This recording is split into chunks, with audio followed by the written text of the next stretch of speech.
partir de agora, você ouve o podcast semanal Cooperadores da Verdade, com Rodrigo e Maria Carolina Raimann, apologética católica pela hermenêutica da continuidade.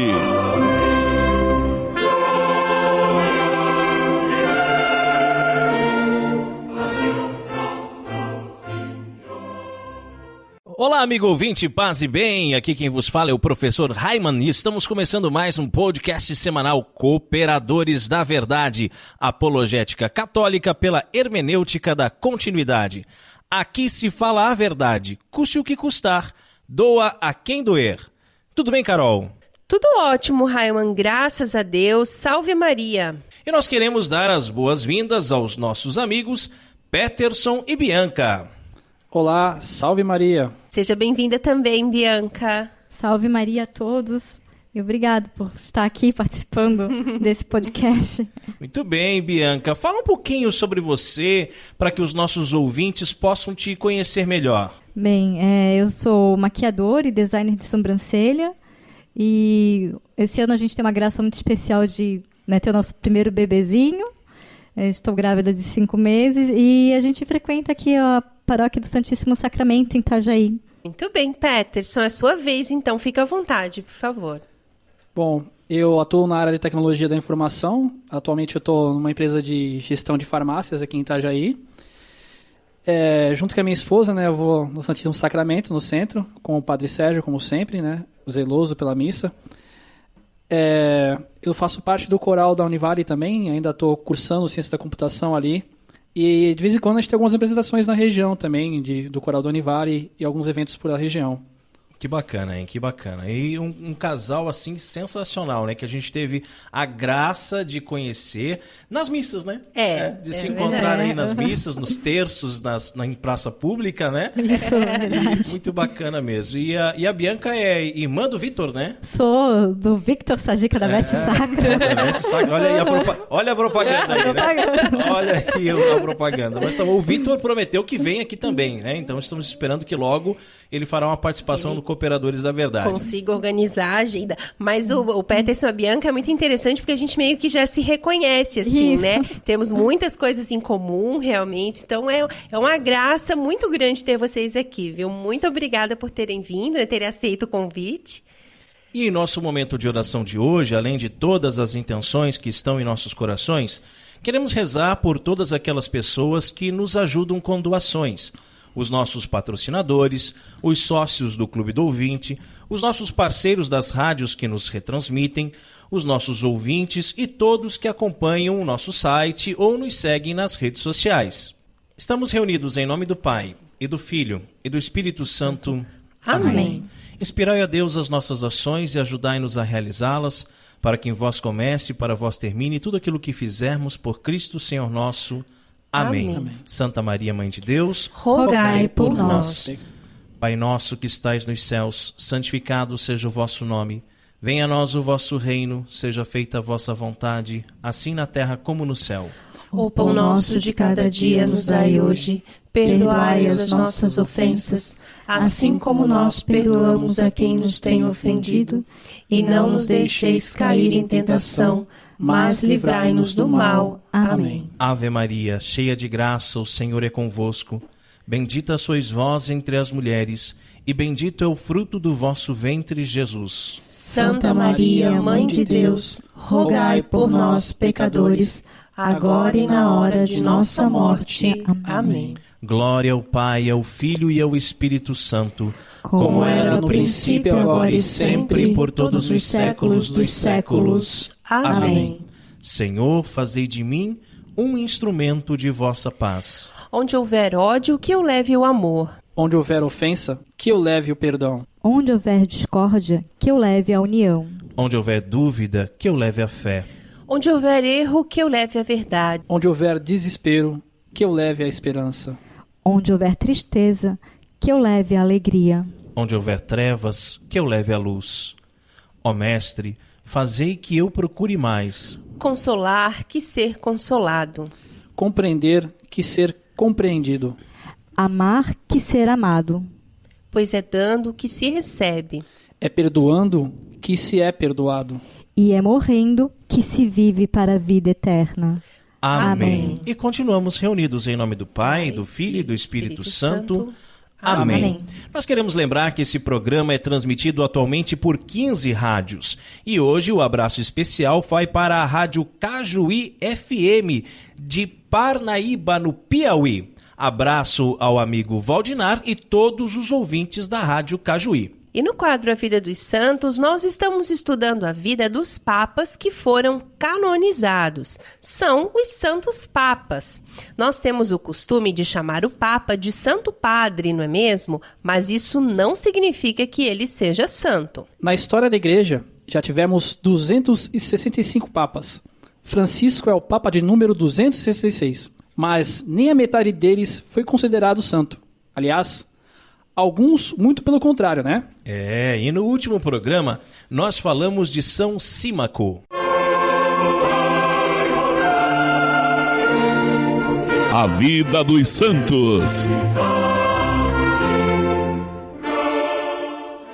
Peterson, quem foi o Santo Papa escolhido para o programa de hoje?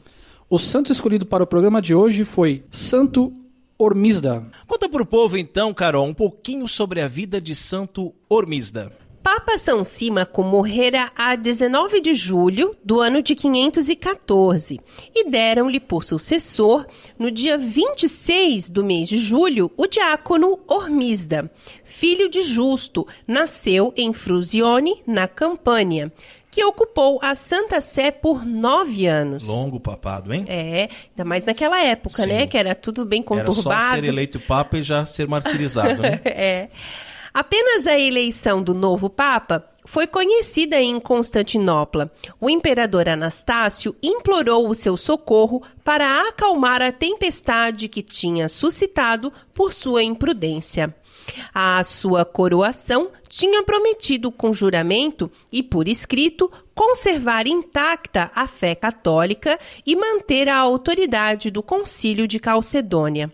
Ora, a grande dificuldade de seu reino foi faltar ao juramento, subverter o Concílio de Calcedônia e perseguir os católicos, exilar-lhes os bispos, corromper-lhes a fé. Por seus enganos, perjúrios, caprichos tirânicos, conseguiu introduzir a perturbação por toda a parte, excitar colisões, muitas vezes sangrentas em Constantinopla, Antioquia, Jerusalém, Alexandria e, por fim, levantar contra ele as populações da Trácia e das províncias vizinhas, que não podiam mais suportar o seu governo de perseguição. O Papa Santo Ormisda mandou 2 delegações a Constantinopla para restaurar a paz da Igreja e no Império. Mas o imperador Anastácio, que só queria ganhar um tempo para zombar de todos, despediu essas legações sem resultado algum. Todavia, 40 bispos da Ilíria e da Grécia, tendo se reunido, escreveram a Roma para abraçar a comunhão do Papa. O Papa respondeu a João de Nicópolis e a seu concílio com grande afeto. Mostra-se perfeitamente satisfeito com a profissão de fé de João, mas, como os outros bispos tinham esquecido em sua carta a condenação expressa dos hereges, lhes recomenda que o façam por escrito, segundo o formulário que lhes enviava por meio de Polion, subdiácono da Igreja Romana, ao qual deu também esta instrução. Quando chegardes a Nicópolis e o bispo receber as vossas cartas, fazei que reúna os bispos de sua província e os faça assinar o formulário junto a essas cartas. Se disser que é difícil reuni-los, que mande convosco pessoas a cada bispo, a fim de que assinem em vossa presença. Deveis fazer ler publicamente nossas cartas, ou, se os bispos não o ousarem fazer, que as leiam pelo menos ao clero. Deixai-lhes a escolha e trazei-nos suas assinaturas com a de João, seu metropolita. sem vos deterdes nos lugares, por causa dos artifícios dos inimigos. Essas cartas ao bispo de Epiro são do mês de novembro do ano de 516. No ano de 518, morreu o imperador Anastácio. Na noite de 1º de julho, ele teve, em redor de seu palácio, trovões e relâmpagos que muito o assustaram, fugindo de um lugar para o outro. E ele foi, por fim, morto subitamente num pequeno quarto, e julga-se que ele tenha sido ferido pelo raio. Teve por sucessor o imperador Justino, que era de um espírito reto, de coração generoso e sinceramente católico. Também, a 1º de agosto, escreve ele ao Papa Santo Hormisda, para lhe comunicar sua elevação ao império e recomendar-se às suas orações.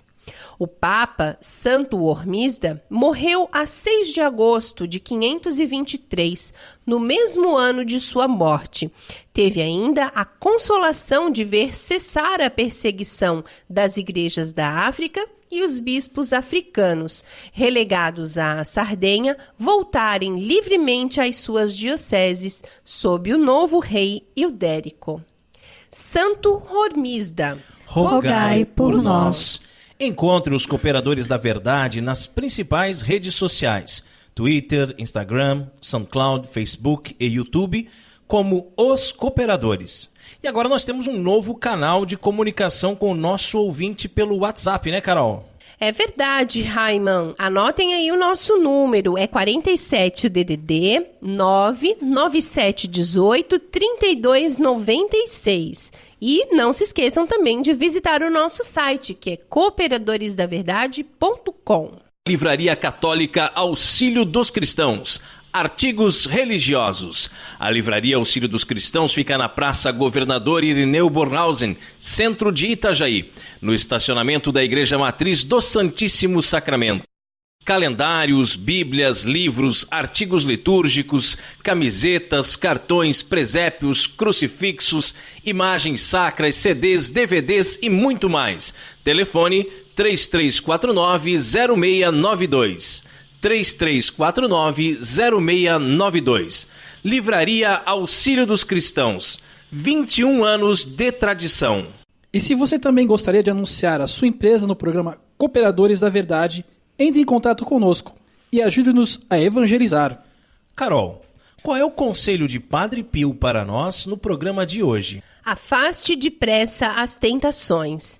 Elas são como um tição ardente. Quanto mais se segura na mão, mais se queima os dedos. Orando com Padre Pio.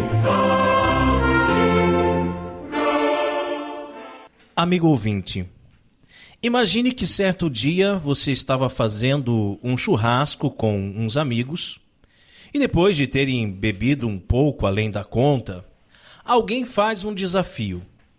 O mais corajoso seria aquele que conseguisse pegar uma brasa, tirá-la do fogo e segurá-la entre os dedos por mais tempo. Ao pegar o carvão, ou o pedaço de madeira em brasa, por mais dura e grossa que seja a pele da sua mão, certamente vai queimar. E o grau da queimadura será tanto maior quanto for o tempo que você mantiver a brasa ardente na mão, não é mesmo? Quanto mais tempo você segurar o carvão em brasa, mais seus dedos irão se ferir.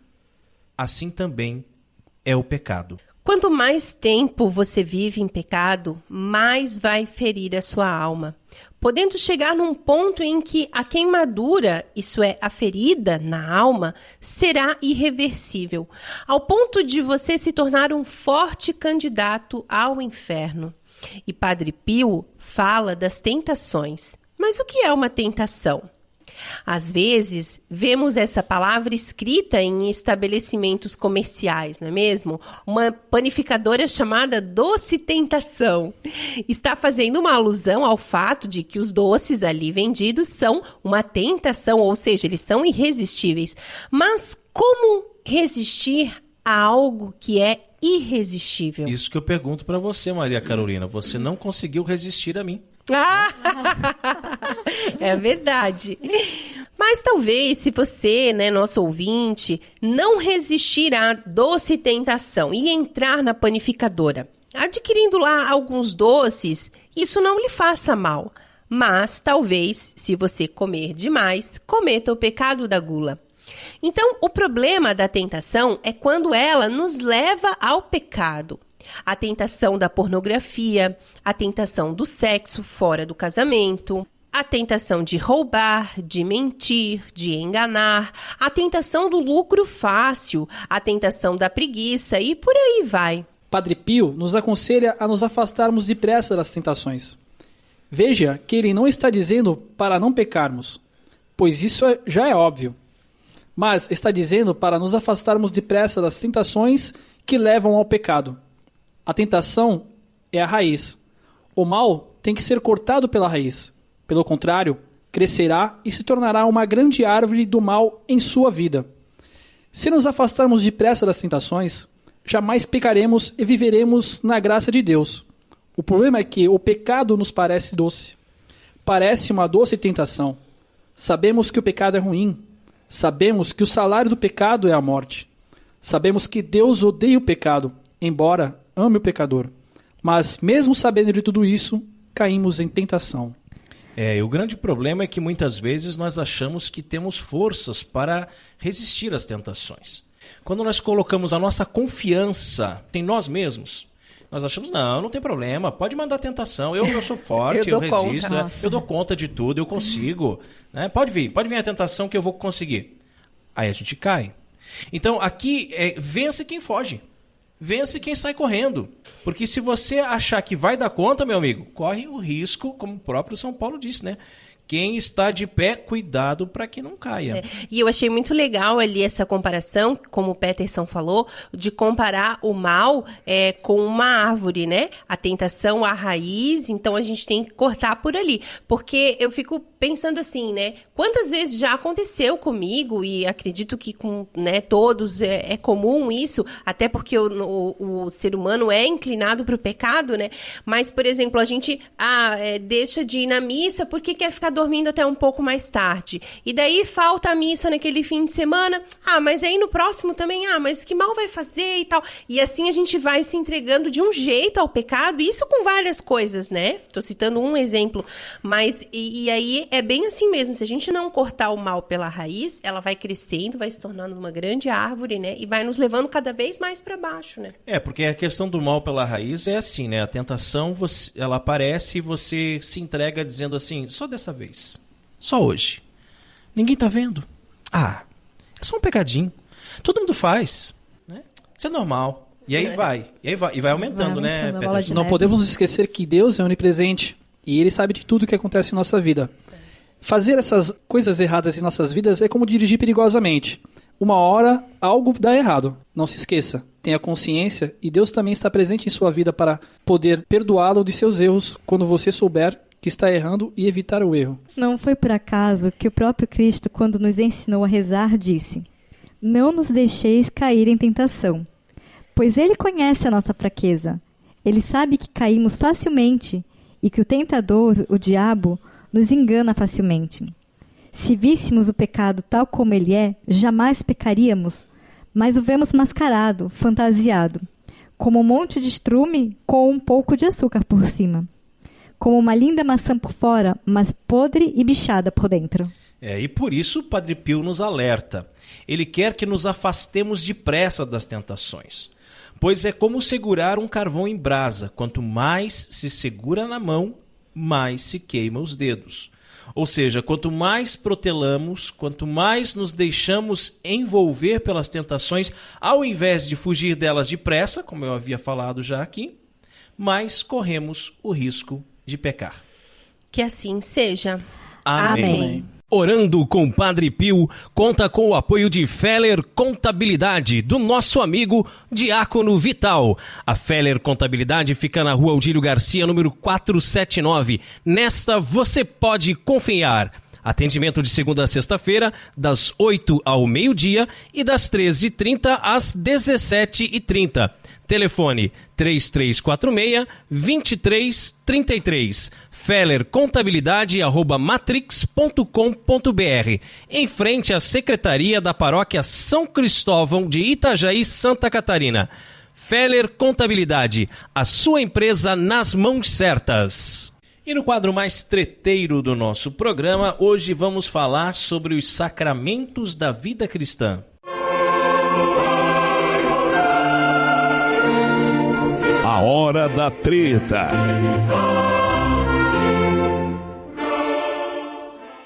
No céu não haverá sacramentos.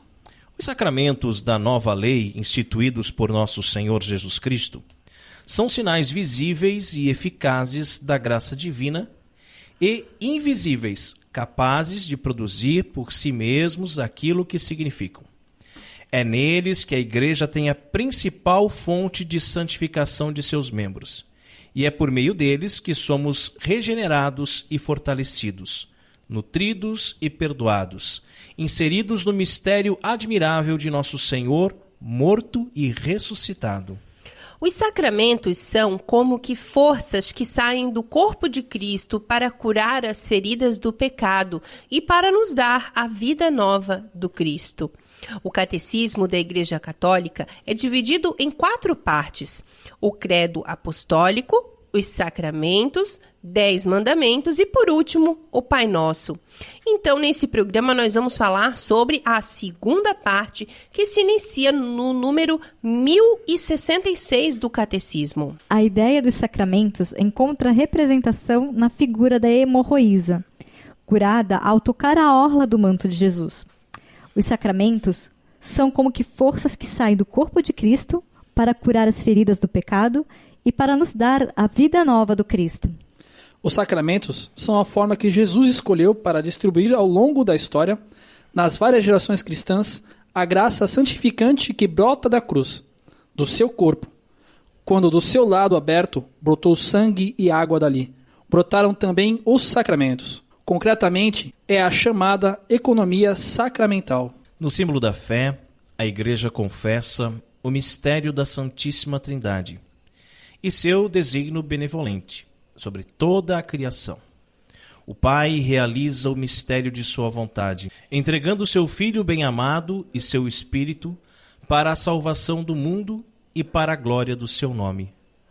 Este é o mistério de Cristo, revelado e realizado na história segundo um plano, uma disposição sabiamente ordenada, que São Paulo denomina a realização do mistério, e que a tradição patrística chama de economia do Verbo encarnado ou a economia da salvação.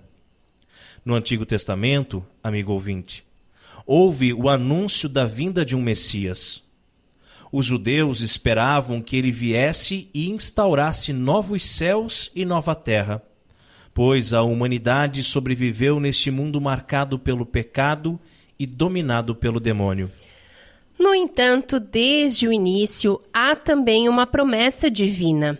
Deus diz: porei inimizade entre ti e a mulher, entre a tua descendência e a dela. Esta te ferirá a cabeça, e tu ferirás o calcanhar.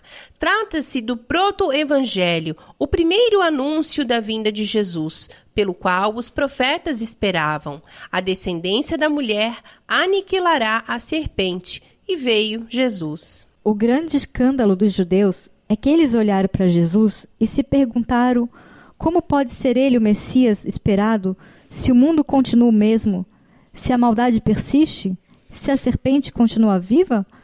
O Messias deveria vir e fazer justiça, fazer novos céus e nova terra. De fato, os judeus se perguntam sobre o Messias esperado, mas Jesus foi o Messias inesperado.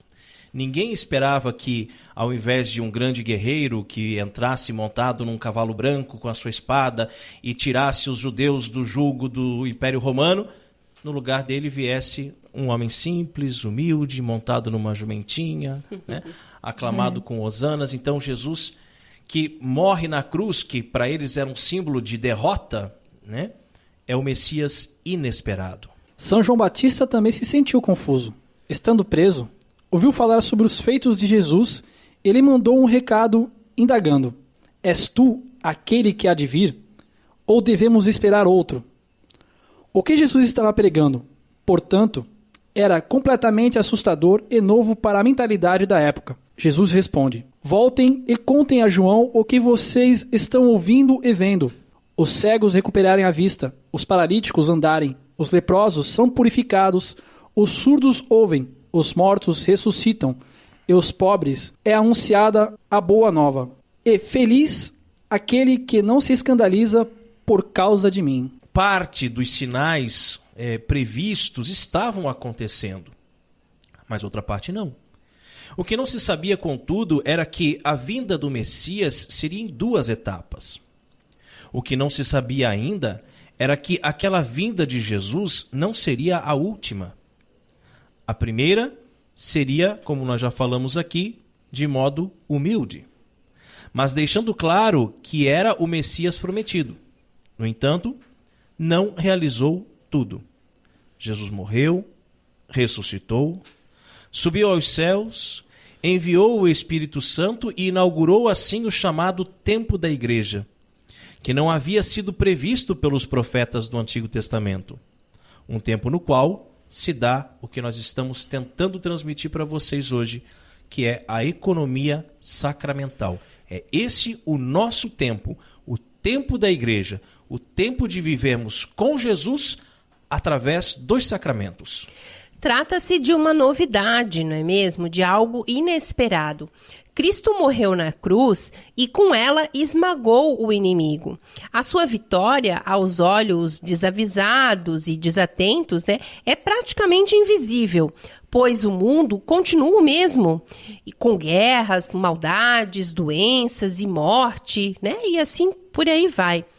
Contudo, apesar de a morte de Cristo na cruz representar uma aparente derrota, ela é, na verdade, uma vitória, uma graça, pois é a igreja que brota do peito aberto de Cristo. Esta é a novidade maior.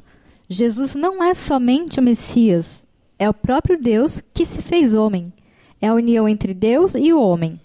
O mistério denominado união hipostática. A economia sacramental, portanto, é a forma de o homem entrar em unidade com Cristo. Simbolicamente, como Eva brotou do lado de Adão, também a igreja brotou do lado de Cristo. Quando Adão dormiu, Deus fez Eva. Quando Cristo dormia, morto na cruz, ele fez a igreja. Do peito aberto de Cristo brota um rio de água e de sangue, que significam a Eucaristia e o batismo, os 2 sacramentos principais que fazem a humanidade corpo de Cristo. O protestantismo, por sua vez, nada mais fez do que jogar fora a economia sacramental, pois não cria, e ainda não crê, que a igreja possa ser instrumento de salvação, e também não crê na eficácia dos sacramentos. Em Lutero, esse processo não ocorreu plenamente.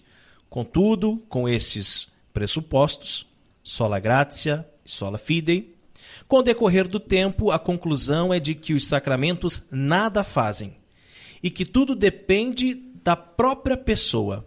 Os pentecostais são um bom exemplo disso.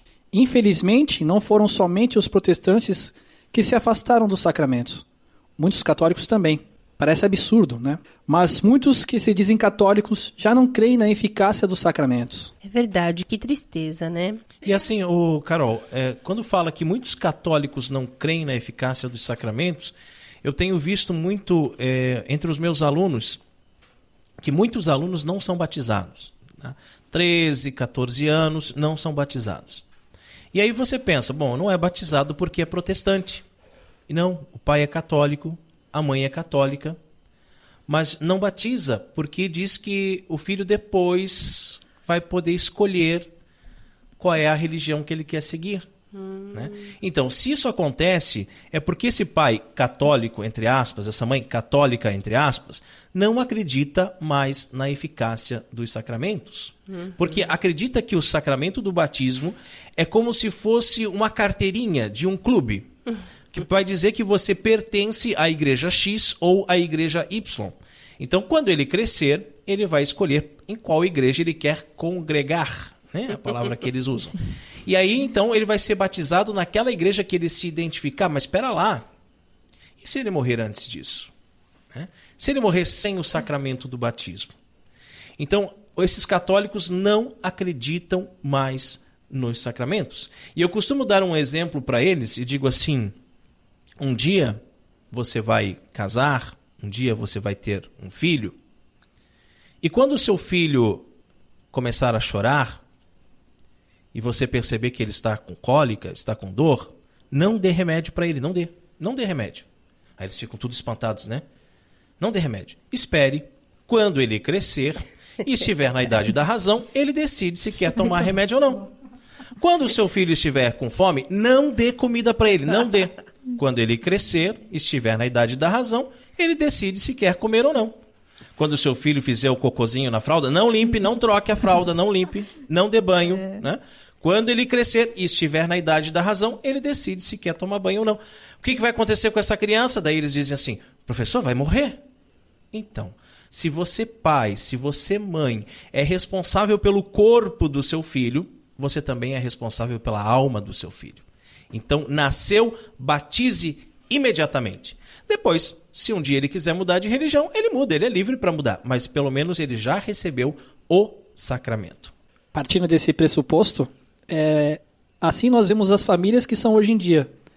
Não há mais líderes, os pais não mandam, e de fato você é responsável por o que você cria, e ele não tem capacidade de decidir. Então, você determina o que a criança vai fazer até a idade da razão dela, e não ela decide antes disso. E a necessidade mesmo da graça, né, desde a hora do batismo, quanto antes melhor.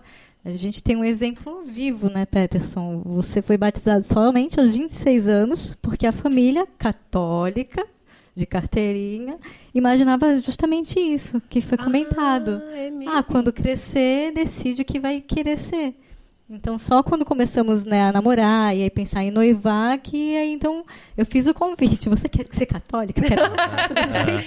Mas isso aí é influência do protestantismo dentro da igreja católica, né?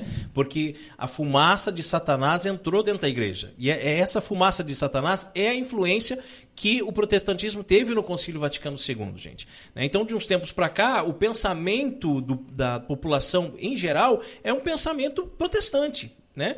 E aí a gente vê ali que a Carol iria comentar, né, que isso é culpa de muitos pregadores, esses pregadores que transformaram os sacramentos numa pedagogia naturalista, né, Carol? É isso mesmo. Existem pregadores que transformaram os sacramentos num psicologismo, né, sem sentido. E para alguns deles, né, muitos por aí, o batismo é para tomar consciência da fé e não para inserir a pessoa no corpo de Cristo. Né? Ele não perdoa os pecados, não dá a graça santificante, é apenas uma tomada de consciência. Né? Para outros pregadores por aí, a Eucaristia é tão somente uma partilha. Olha a TL aí, gente. Total. É uma partilha. A confissão é tratada como uma espécie de sessão terapêutica gratuita, né? Não, e ver que você vai se confessar e tem uma pessoa na sua frente. E essa pessoa leva 30 minutos, 45 minutos. E pensa, meu Deus, não pode ter tanto pecado assim. Não, é porque de fato ela está fazendo terapia. Ela está conversando, está contando seus problemas, seus traumas de infância para o padre, e o padre, que também deveria tomar uma atitude, não toma, né? Acaba acontecendo esse tipo de coisa. A gente vai se confessar, não leva nem 2 minutos, gente. Você só fala qual foi a última vez que você se confessou, quais são os seus pecados, que você está arrependido, reza o ato de contrição, pede uma penitência, porque eles nunca dão, né? Você tem que implorar para ganhar uma penitência. Mas 2 minutos acabou, né? Agora, 30 minutos, 40 minutos, isso é sessão de terapia, né? Eu acho que tem gente que vai pra lá se confessar e vai querer justificar pro padre, né? Mas é aquilo que o Peterson bem colocou. Deus é onipresente. presente, ele já sabe de tudo que, né, que você vai falar, ele já, aliás, não sabe de tudo que você vai falar, né? Mas por que você pecou, o que aconteceu? Então você não precisa dizer, ai, padre, eu pequei, mas foi por causa disso, daquilo e daquilo, né? Tem gente que infelizmente vê assim. E daí vem a confissão como uma sessão de terapia mesmo, né? Já não mais um ato de arrependimento, de reconhecer a própria miséria diante de Deus, né? De um Deus que derrama sobre cada um de nós a sua infinita misericórdia. Mas vem ali somente um momento para se livrar das próprias culpas. A igreja é o corpo de Cristo. Portanto, o sacramento universal, como diz o Concílio Vaticano II, através do qual a humanidade é salva. A fé é necessária, evidentemente, mas existe também sinais eficazes nos quais a graça santificante de Cristo é distribuída. Deste modo, em cada sacramento dispensado, há um crescimento na graça santificante. E o Catecismo da Igreja Católica explica de modo muito claro o que é e como age a economia sacramental. No dia de Pentecostes, pela efusão do Espírito Santo, a Igreja é manifestada ao mundo. O dom do Espírito inaugura um tempo novo na dispensação do mistério, o tempo da Igreja, durante o qual Cristo manifesta, torna presente e comunica sua obra de salvação pela liturgia de sua Igreja, até que ele venha. Durante esse tempo da Igreja, Cristo vive e age em sua Igreja e com ela de forma nova, própria deste tempo novo. Age pelos sacramentos. É isto que a tradição comum do Oriente e do Ocidente chama de economia sacramental. Esta consiste na comunicação ou dispensação dos frutos do mistério pascal de Cristo na celebração da liturgia sacramental da Igreja. E aí, claro que o protestante não vai mais acreditar no sacramento, porque o protestante não acredita na Igreja. O protestante, ele quer Jesus sem a Igreja. Ele quer a cabeça sem o corpo. A liturgia é assim também.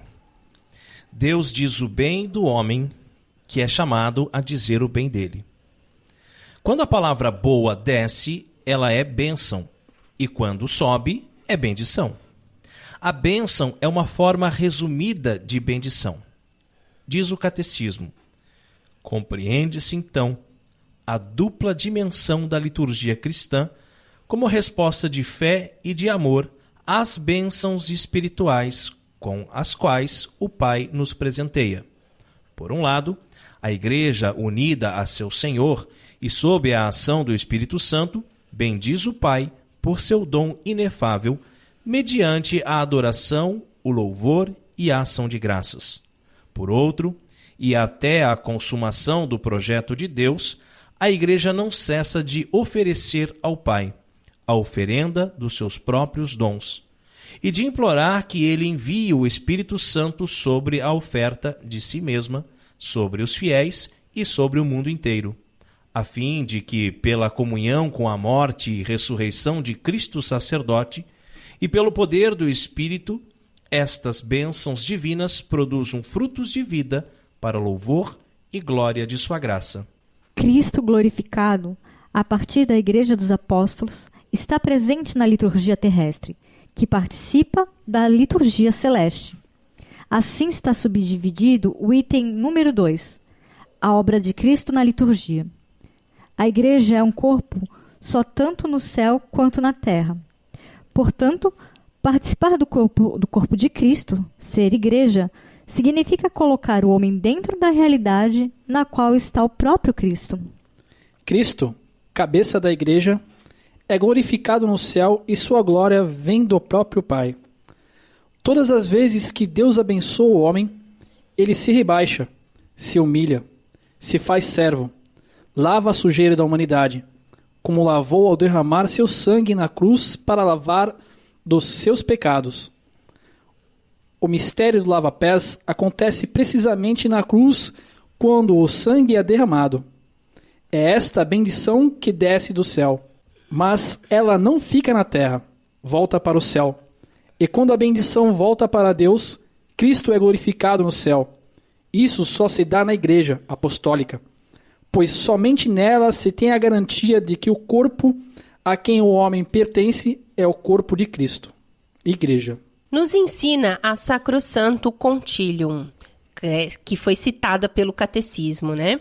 Assim como Cristo foi enviado pelo Pai, da mesma forma, Ele mesmo enviou os apóstolos, cheios do Espírito Santo, não para pregarem o Evangelho a toda criatura, anunciarem que o Filho de Deus, por sua morte e ressurreição, nos libertou do poder de Satanás e da morte e nos transferiu para o reino do Pai, mas ainda para levarem a efeito o que anunciavam, a obra da salvação por meio do sacrifício e dos sacramentos, em torno dos quais gravita toda a vida litúrgica. Portanto, amigo ouvinte, a igreja não é simplesmente um envio para evangelizar. Não é como as comunidades eclesiais que trabalham em cima de um sentimentalismo, de hinos bonitinhos para tocar o coração, aquela coisa melosa para que você reveja os seus problemas do passado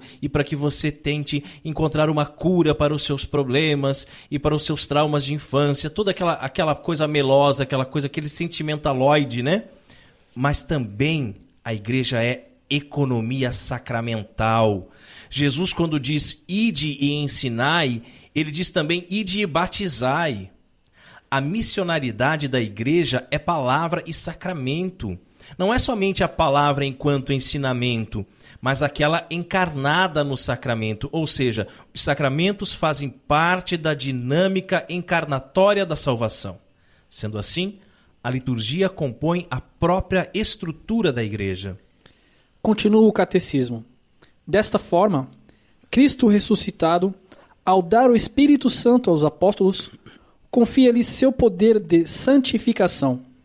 Eles tornam-se assim sinais sacramentais de Cristo. Pelo poder do Espírito Santo, os apóstolos confiam este poder a seus sucessores. Esta sucessão apostólica estrutura toda a vida litúrgica da igreja. Ela mesma é sacramental, transmitida pelo sacramento da ordem. O Cristo é o sujeito da liturgia. Quando a Santa Missa é celebrada, o sacerdote visível e imperfeito é mera causa instrumental daquela que é a verdadeira causa eficiente, que é Cristo, o sacerdote invisível que oferece verdadeiramente a missa. O sacrifício é uma realidade cultual. Assim, a Santa Missa hoje, de forma sacramental e incruenta, repete o culto que Cristo prestou no Calvário. Quando Cristo lá se oferece, é Ele quem adora, dá graças, suplica e repara. Se o sacerdote fizer isso com ele, tanto maior será a graça para em sua vida. Mas, mesmo que não faça, mesmo que o sacerdote esteja ali totalmente distraído, né? Existe um sacerdote que está oferecendo o santo sacrifício de forma infinitamente perfeita, que é o próprio Cristo.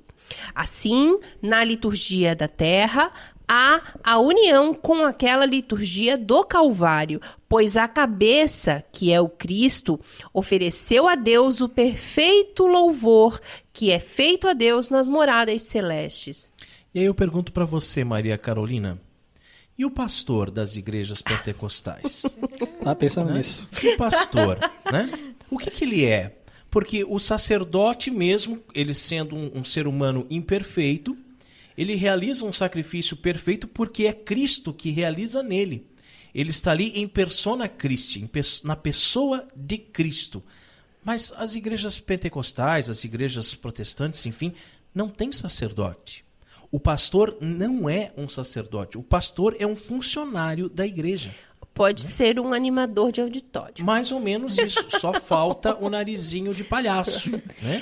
Porque se a gente pensar, né, imagina, 2000 anos de igreja, né? E aí vem vindo de papa para papa. Sucessões, exatamente. né? Aí, Poder concedido. Exato, poder concedido. A gente vê isso no sacerdote, né? Por isso que a gente vê a autoridade do sacerdote. Por mais, como a gente estava falando ali, imperfeito que ele seja, humano que o sacerdote seja, nós ainda beijamos a sua mão, né? Porque nós sabemos que ele é a pessoa de Cristo, né?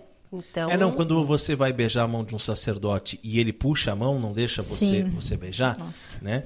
Porque ele foi, não é culpa dele, né? Porque ele foi ensinado em um seminário cheio de erros, né? E que ele acha que, não, porque o sacerdote é uma pessoa comum, como qualquer outra, etc, etc. Né? Você beija a mão daquele sacerdote não pela pessoa dele, mas pelo que ele representa, né?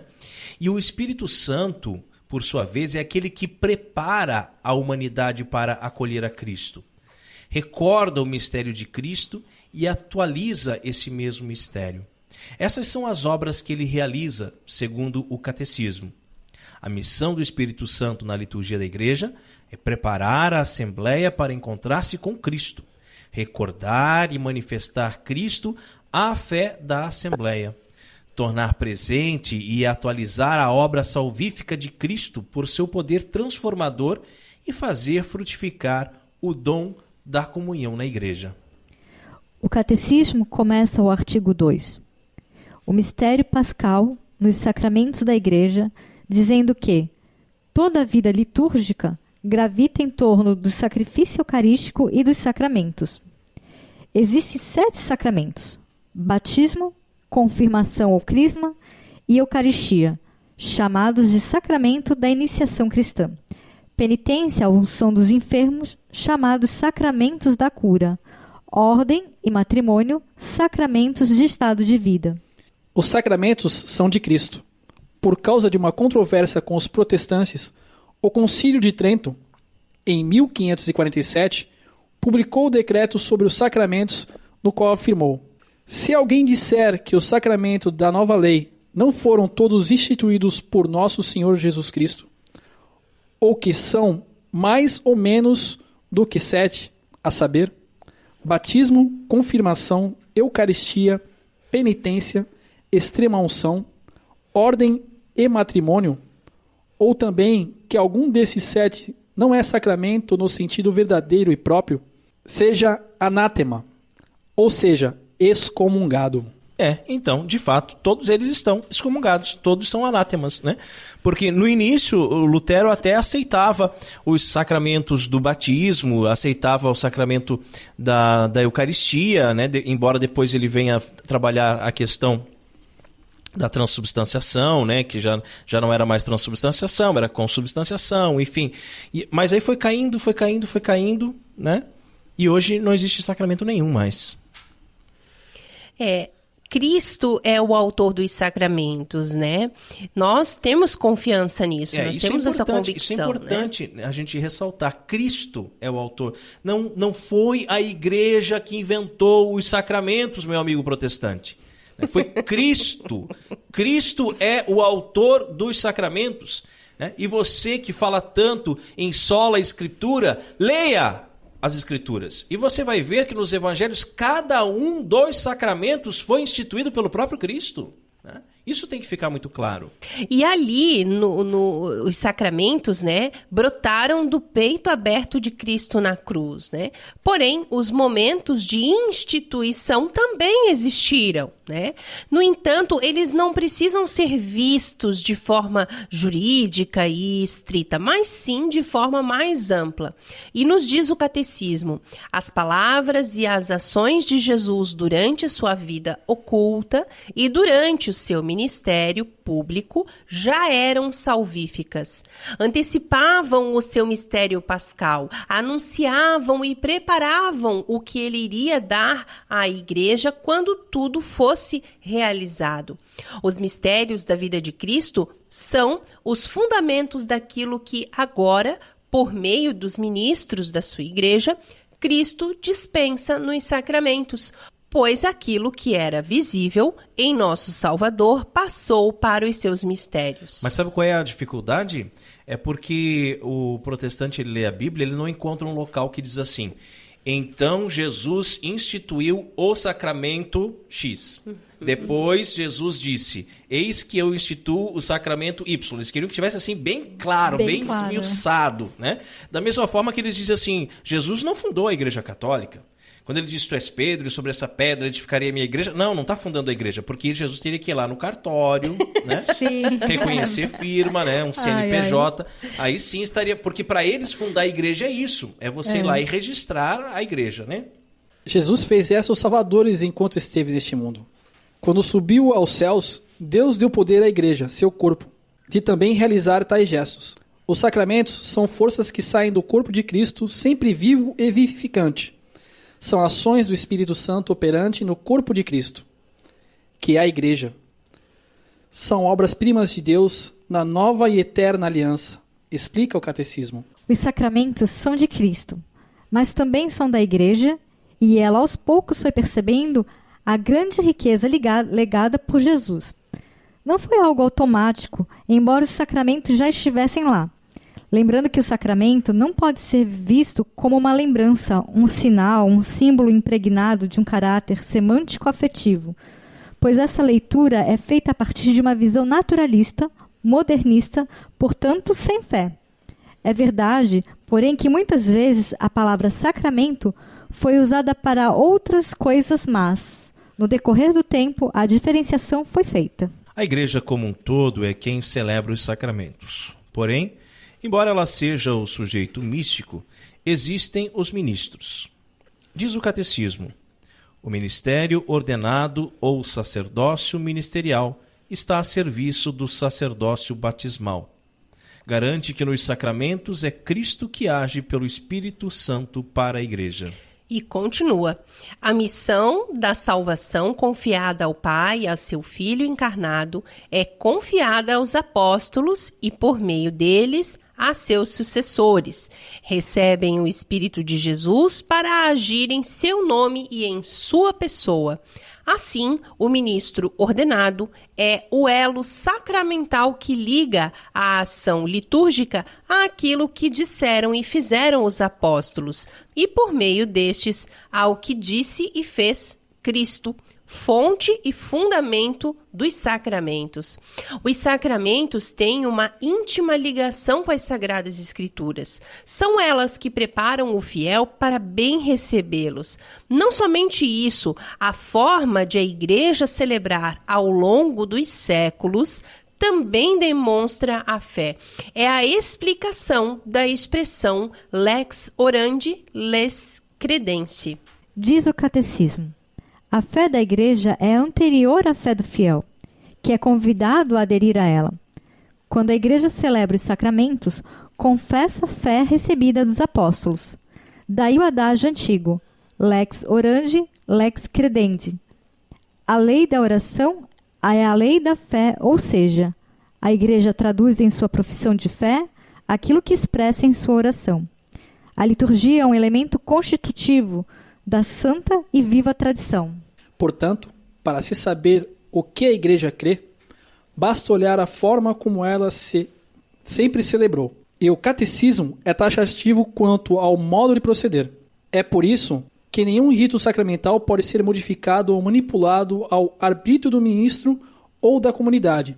Nem mesmo a suprema autoridade da igreja pode alterar a liturgia ao seu arbítrio, mas somente na obediência da fé e no religioso respeito do mistério da liturgia. Os sacramentos, eles realmente operam a salvação do homem, pois em cada sacramento celebrado existe um sujeito invisível que os celebra, e é Cristo.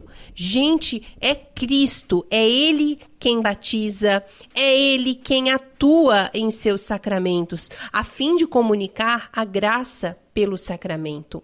A eficácia dos sacramentos vem do fato de que aquela obra é do Cristo que opera. Não se trata de uma mágica, né? E além disso, a igreja reforça que os sacramentos são necessários para a salvação e que estão voltados para a vida eterna. No céu, não haverá sacramentos. E o crédito deste texto, que serviu de base para a nossa reflexão, mais uma vez é do site padrepauloricardo.org. E chegamos à hora mais esperada aqui do programa Cooperadores da Verdade. Os puritanos piram, hein? Catolicismo e cerveja. E a cerveja de hoje é uma Alfero IPA. Cerveja de cor âmbar com uma ótima e dourada formação de espuma.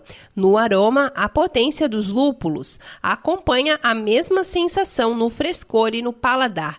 Um excelente exemplar do estilo. A graduação alcoólica é 7,2%, uma paulada, hein? O IBU 65,5 também é bem forte o amargor. Bem alto. Né? Temperatura ideal para degustação entre 5 e 7 graus e o copo é o pint. Harmoniza com comidas de sabor marcante, fortes e apimentadas. Olha, pratos mexicanos, macarrão à bolonhesa, brusqueta de gorgonzola, hambúrguer de carne bovina, picanha e entrecorte grelhado. Oremos. Abençoai, Senhor, esta criatura cerveja, que da riqueza do grão vos dignastes produzir, para que seja remédio salutar ao gênero humano. Concedei ainda, pela invocação do vosso santo nome, que quem quer que dela beba, receba de vós a saúde do corpo e a tutela da alma. Por Cristo nosso Senhor. Amém. Amém. Bonita cor, hein? Uma espuma Linda, bem persistente, cheirosa. Olha o cheiro do lúpulo dessa cerveja, muito boa. Vamos experimentar? Muito Um boa amargor mesmo. bem marcante, hein? Bem o tipo de IPA que você gosta, hein, Carol? Nossa, demais. Bem amarguinha, né? Muito, muito forte e uma delícia. Encorpada, uma delícia. né? Deliciosa. Aprovadíssima. Excelente. E você que está nos ouvindo agora também sabe fazer cerveja e quer ter a sua obra-prima degustada aqui no programa Cooperadores da Verdade e ainda ganhar uma propaganda na faixa? É só entrar em contato conosco. contato@cooperadoresdaverdade.com. Catolicismo e cerveja conta com o apoio da Beer House Cervejas Especiais, empório especializado em cervejas nacionais e importadas, com agradável espaço para degustação e inúmeras opções para presentes. Produtos para harmonização, copos, taças, kits e cestas e, é claro, muita cerveja. Aberto ao público de segunda a sexta, das 15 às 23 horas e aos sábados, das 10 às 22 horas.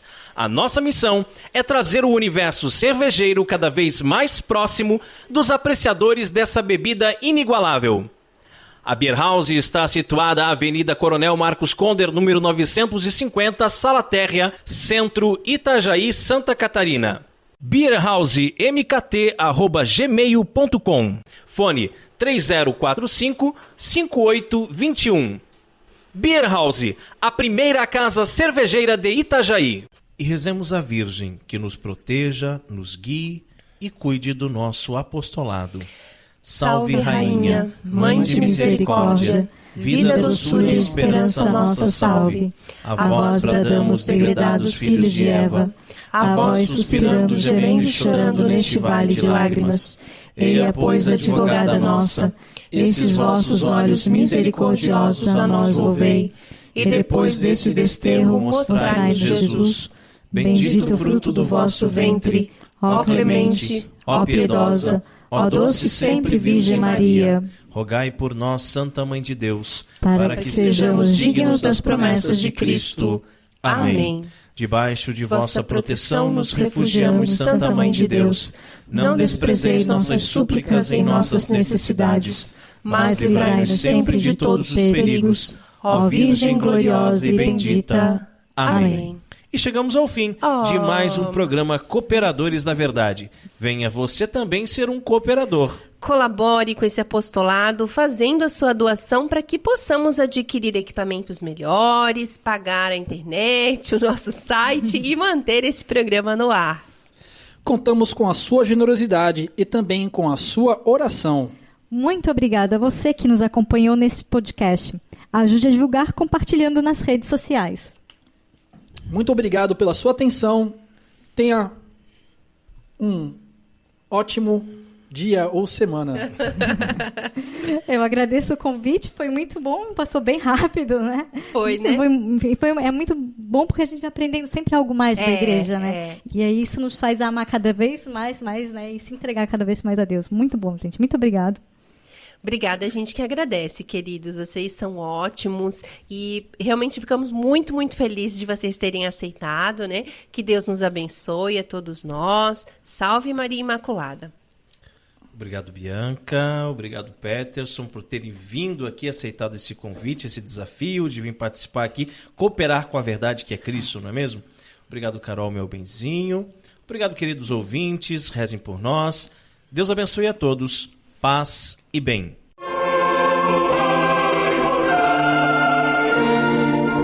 Você ouviu Cooperadores da Verdade, com Rodrigo e Maria Carolina Raimann, apologética católica pela hermenêutica da continuidade.